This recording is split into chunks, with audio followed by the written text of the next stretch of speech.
You know, when you get this award, a lot of things go through your mind. You know, what do you want to say? How are you going to say it? What are you going to talk about? And so during the course of the last several weeks, I've been reflecting on this, and one of the things that just is stunning to me tonight is the number of young people who are in this audience. Not widely known among you. Todd certainly knows it, and a few others here, but in the mid-80s, Hitler was, my words now, in a crisis, and it was a leadership crisis. There was an old guard that some of us young bucks did not think was taking the organization in a direction that it should. So Tom Demetrio, Joe Power, and myself created the first, I think only, contested election of the presidency. Neither Joe or Tom are here tonight, but we decided that Tom would be the first guy to run because he had Corboy on his wingman. Corboy was his wingman, and that was a very formidable wingman. And there were folks that, I mean, it was contentious. We were up at, so all of you may know that we went to Oak Brook, but for a time we were up at Lincolnshire. It was up in Lincolnshire, and Bill Hart was just a wonderful man that we all owe so much to, but he did not agree with what we were doing, and it was contentious. And I'm very proud of the fact that we fought about the leadership of this organization, because we all have a life. Those of you who are going to be here in the future have a future. You are, I call this the island of Illinois. Look around to Michigan and Missouri and Iowa, and Wisconsin and Kentucky down at the bottom, and Indiana. There's tort reform all around us. There is consumer degradation all around us, and Illinois is different.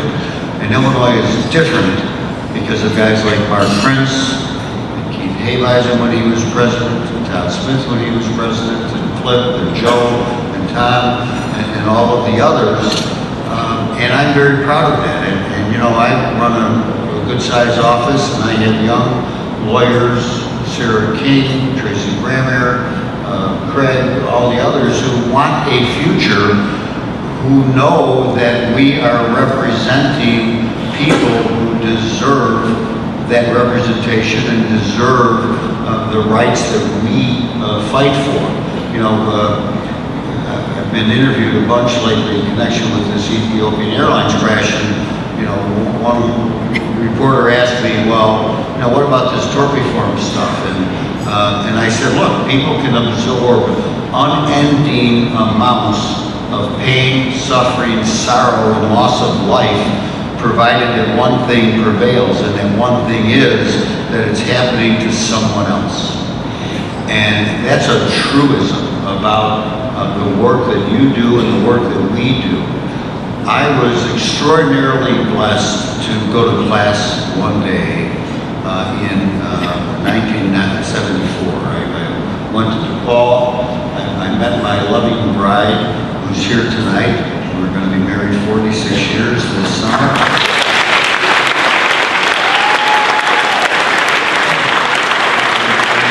And my daughter Erin came along, and daughter Tracy, and now Dominic, Robert. I lobbied for Robert as the first name. I offered bribery for the first name. They said, we're going to get those educations anyway, so, it's Dominic, because his father is Calabrese from Italy, so we had to have it. But, when I met Phil at a class, and it was the best day of my life. I asked my professor, how do you get a job with a guy like Phil Corway? He said, well, you don't, because he only hires people from DePaul, Loyola, and you're at DePaul. And so I went down to the 4th floor where they had the yellow pages. Anybody know what the yellow pages are? And I looked him up. He said he was going back to his office. I went to the office, and I said to the receptionist, I was just at a class Mr. Corway taught, and I have one more question. There's a kid out there, I got a question. So I went inside, how do I get a job with a guy like you? And he said, if you have courage, he used a different phrase, if you have courage enough to come in and ask me that question, I'm going to call your dean if your dean likes something to get a job. And then about a week later, I get a call, come to the office, he wants to talk to you about a job. He's over at the courthouse, he's on trial in front of Jimmy Chiroulis, and Tom Dimitro's there. That's the first day I met Phil and Tom informally. And my life changed. What if I had not gone to class that day? But along the way, Phil introduced me to Leonard Ring, and I truly remember this vividly because Leonard gave me a tour of his office, and Leonard was, he was a hardcore trial lawyer, but he was academic, he was a scholar, he knew the law, he studied the law, he was never done learning, and importantly, he was generous to young people. Tony was kind enough to mention our relationship. Leonard was the same way. And so Leonard mentored many young people. Ed Willer's here tonight. Ed, where are you at? Can you raise your hand? Ed Willard, there he is. Ed Willard was a young lawyer in his office. And Leonard was just a caring, giving man, not only to young lawyers. And for all the young lawyers who are here tonight, I know that the people who are young lawyers will mentor you, because there has to be a life to what we do, and that's what Leonard would want. And going back to that island concept, if you do not mentor your young people, you're failing Leonard, you're failing the organization. We have been in a fight and will remain so. Keith was kind enough to mention, the State Farm case. I'm telling you, the evil forces of the emperor are out there, and they are out to get us. And if they could cap and limit consumer rights and the ability of people who are injured to claim, they will do that, because we to them are a business line item cost.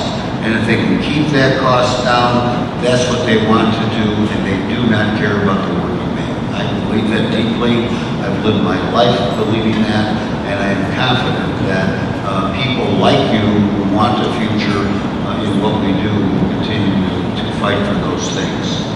But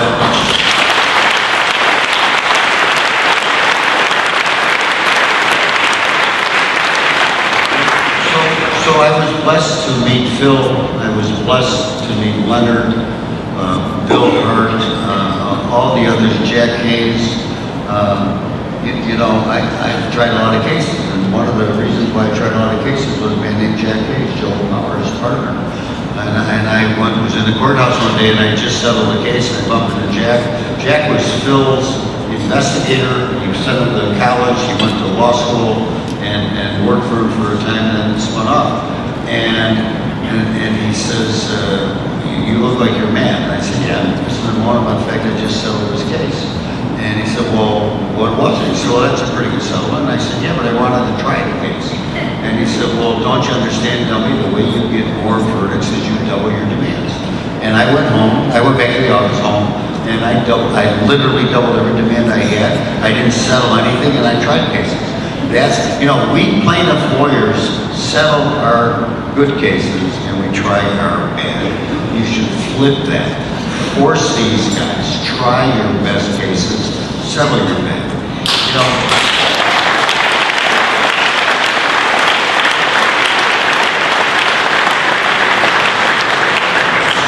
So of all the things that I've done, I'm grateful for the mentoring. I have to tell you, 10, 15, 20 years ago, if I heard about mentoring, I didn't think much about it. The older I get, the more important that I deeply believe it is. I was wrong not to really focus more on that. You know, a guy like Tony's got a great office.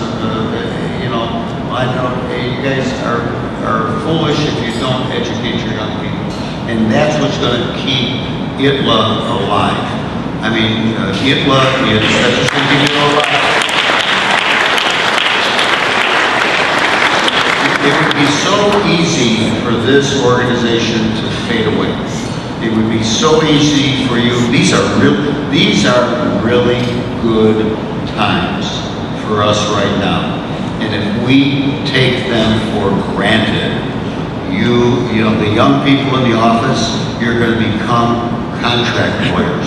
I am telling you, Phil early on said, Bob, if the younger lawyers coming up do not pay attention to what's going on, you're all going to be contract lawyers. You're going to be arbitrators. You're going to, you know, the American College of Trial Lawyers, we're going to call you the American College of Summary Judgment Lawyers. That's what's going to happen, okay? So, you know, to me, a guy to receive this award is a great thing, but it gives me the opportunity to have this platform to make those comments, to inspire the young people. You know, Tracy Brammer's working so hard. She's going with me. Sarah King, she's going with me to, we're going to overseas. We're going to Paris. We're going to Paris Sunday night to meet with clients. Not a bad gig, okay? Sarah King working so hard. I mean, but they're on the cutting edge of what we're doing, and we need to work and promote the young people, especially the women, to do that. And by the way, they don't get it.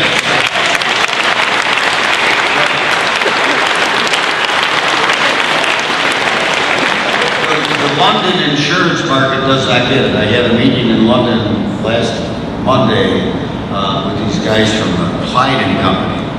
And I said, I want to bring 2 young lawyers with me to this meeting. They're both women. And they said, well, we only need you and Durban to come with. And I said, well, we believe in mentoring and promoting our young lawyers. I'm bringing these young women to expose them to this kind of meeting at Lloyd's of London with cats like you. And they said, well, we don't really think you ought to do that. I said, well, either you do it or there's no meeting. And they capitulated, there was a meeting. But, I mean, that's a ceiling that this organization ought to be on the forefront to advance and to push, because it makes a difference and we have that obligation.